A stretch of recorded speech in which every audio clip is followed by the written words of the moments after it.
नमस्कार.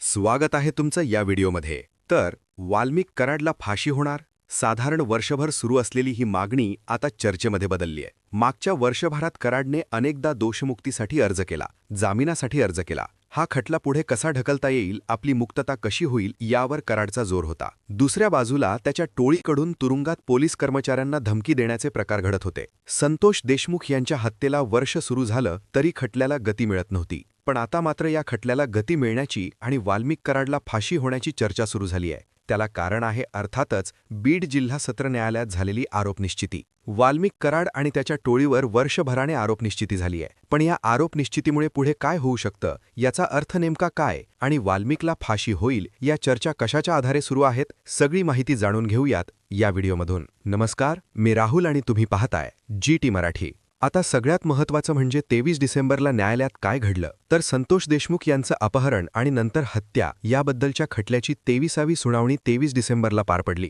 या सुनावणी दरम्यान कोर्टात बराच ड्रामा झाला. सुनावणीच्या सुरुवातीला न्यायाधीशांनी CCद्वारे हजर असलेल्या आरोपींना त्यांच्यावर असलेल्या गुन्ह्यांबद्दलची माहिती दिली. सोबतच संतोष देशमुख यांचा अपहरण आणि हत्या याबद्दलचा घटनाक्रम सांगितला. त्यानंतर तुम्हाला गुन्हा कबूल आहे का, असा प्रश्न न्यायाधीशांनी विचारला. तेव्हा वाल्मिक कराडसह सगळ्या आरोपींनी गुन्हा कबूल नसल्याचं सांगितलं. यानंतर मला बोलायचं आहे, सांगण्याची इच्छा आहे, असं वाल्मिक कराड म्हणाला. पण न्यायाधीशांनी तुम्हाला जेवढं विचारलं तेवढंच उत्तर द्या, जास्त बोलू नका, हो किंवा नाही एवढंच उत्तर द्या, अशा शब्दात त्याला फटकारलं. पण त्यानंतरही मला राजकीय द्वेषातून या गुन्ह्यात अडकवलं आहे, असं म्हणत कराडने बोलणं सुरूच ठेवला. त्यामुळे कोर्टात काही काळ तणावाचं वातावरण निर्माण झालं होतं. पण या ड्राम्यापेक्षा महत्त्वाची गोष्ट कोर्टात घडली, ती म्हणजे आरोपनिश्चिती. या आधीच्या सुनावणीमध्ये कोर्टात संतोष देशमुख यांना या आरोपींकडून झालेल्या मारहाणीचे 23 व्हिडिओ सादर करण्यात आले होते. न्यायाधीशांनी हे व्हिडिओ बघितले सुद्धा. हे 23 व्हिडिओ सोबतच या आरोपींवर दाखल करण्यात आलेली चार्जशीट या दोन्हीचा आधार घेऊन या आरोपींवर खटला चालवण्यात यावा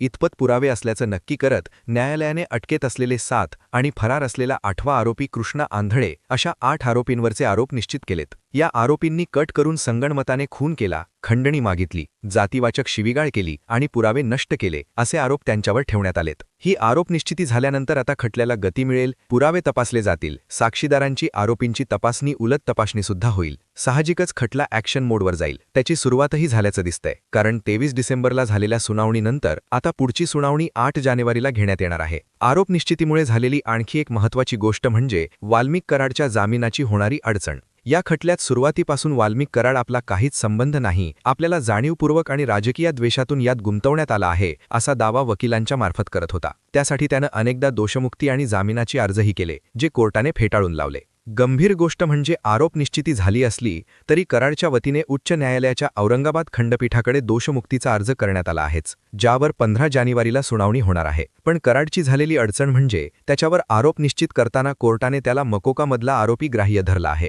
आवादा कंपनीला मागण्यात आलेली खंडणी, संतोष देशमुख यांचा अपहरण करत त्यानंतर मारहाण करत केलेली हत्या या सगळ्या गटाचा मुख्य सूत्रधार म्हणून वाल्मिक कराडचंच नाव आरोपी नंबर 1 म्हणून ग्राह्य धरण्यात आलंय. कराडच्या वकिलांनी दावा केला होता की मोको चुकीच्या पद्धतीने लावण्यात आला आहे. कराडला अटक करताना अटकेची कारणं लेखी देण्यात आली नव्हती. जेव्हा देशमुखांची हत्या झाली तेव्हा कराड घटनास्थळापासून शेकडो किलोमीटर लांब होता. पण कोर्टाने कराडच्या वकिलांचा हा युक्तिवाद फेटाळला आहे. कोर्टात दाखल करण्यात आलेल्या चार्जशीटमध्ये या 8ही आरोपींचे locations, voice samples, call recordings होते. त्यात देशमुख यांना मारहाण करताना आरोपींनी काढलेले व्हिडिओ आणि देशमुख यांचा जीव जात असलेला बघून आरोपींनी साजरा केलेला आनंद, त्यांना केलेली जातीवाचक शिवीगाळ, हे सगळं व्हिडिओमध्ये रेकॉर्ड झालंय, जो कोर्टात महत्त्वाचा पुरावा ठरू शकतो. सोबतच चार्जशीटमध्ये वाल्मिक कराडचे काही कॉल रेकॉर्डिंग्सही सादर करण्यात आलेत, ज्यामध्ये कराड खंडणीविषयी बोलतो. त्यानंतर देशमुख आडवा आला तर त्याला कायमचा आडवा करा असं सुदर्शन गुलेला सांगतो. या सगळ्यावरून या प्रकरणात वाल्मिक कराडच मुख्य सूत्रधार आहे हे प्रथमदर्शनी दिसत असल्याचं नमूद करण्यात आलंय. हा कुठलाही रागाच्या भरात घडलेला गुन्हा नाही, तर देशमुखांनी खंडणी वसूल करायला विरोध केल्याने त्यांचं अपहरण करून त्यांची हत्या करण्यात आली, हा आरोप कोर्टाने या आरोपींवर निश्चित केलाय. वाल्मिक कराडच्या वकिलांनी कोर्टात फक्त याच प्रकरणातल्या गुन्ह्यांचा विचार करावा असा युक्तिवाद केला होता, पण कोर्टाने तो मान्य केला नाही. वाल्मिक कराडसह इतर आरोपींनी याआधी केलेले गुन्हे सुद्धा विचारात घेतले जाणार आहेत. सोबतच हा संघटित स्वरूपाचा गुन्हा असल्यानं मोक्काही निश्चित करण्यात आलाय. त्यामुळे इथून पुढे वाल्मिकने जामिनासाठी अर्ज केला तर त्याला ट्विन टेस्ट पार करावी लागेल. मुख्यत्ल्या आरोपीला जामीन मिळण्यासाठी ट्विन टेस्ट पार करावी लागते, ज्यात पहिला मुद्दा असतो आरोपीने आपण निर्दोष असल्याचं प्रथमदर्शनी कोर्टाला पटवून देणं. दुसरा मुद्दा असतो आरोपी जामिनावर सुटल्यानंतर गुन्हे करणार नाही हे कोर्टाला पटवून देणं. वाल्मिकचे कॉल रेकॉर्डिंग, आवादा कंपनीला मागण्यात आलेली खंडणी, त्याच्या आदेशावर चालणारी टोळी या पुराव्यांमुळे त्याच्यावर चार्जेस फ्रेम झालेत. दुसऱ्या बाजूला त्यानं आधी केलेल्या गुन्ह्यांमुळे तो जामिनावर बाहेर पडल्यावर गुन्हा करणार नाही याची खात्री कोर्टाला नाहीये. साहजिकच वाल्मिक बाहेर येणार अशा धमक्या देऊन त्याचे समर्थक लोकांना धमकावत असले तरी त्याच्या बाहेर येण्याचा मार्ग जवळपास अशक्य झालाय. या प्रकरणात देशमुख कुटुंबियांची बाजू मांडणारे विशेष सरकारी वकील उज्ज्वल निकम यांनी आरोपींच्या खटला लांबवण्याच्या प्रयत्नांना आता आरोप निश्चितीमुळे खीळ बसणार आहे. मुंबई स्फोटामधल्या आरोपींप्रमाणे हे आरोपी खटला लांबवत होते. आरोपीच्या वकिलांकडून या खटल्यात डी फॉर डिले आणि डी फॉर डिरेल केलं गेलं. तीच ती कारणं न्यायालयात मांडली जात होती.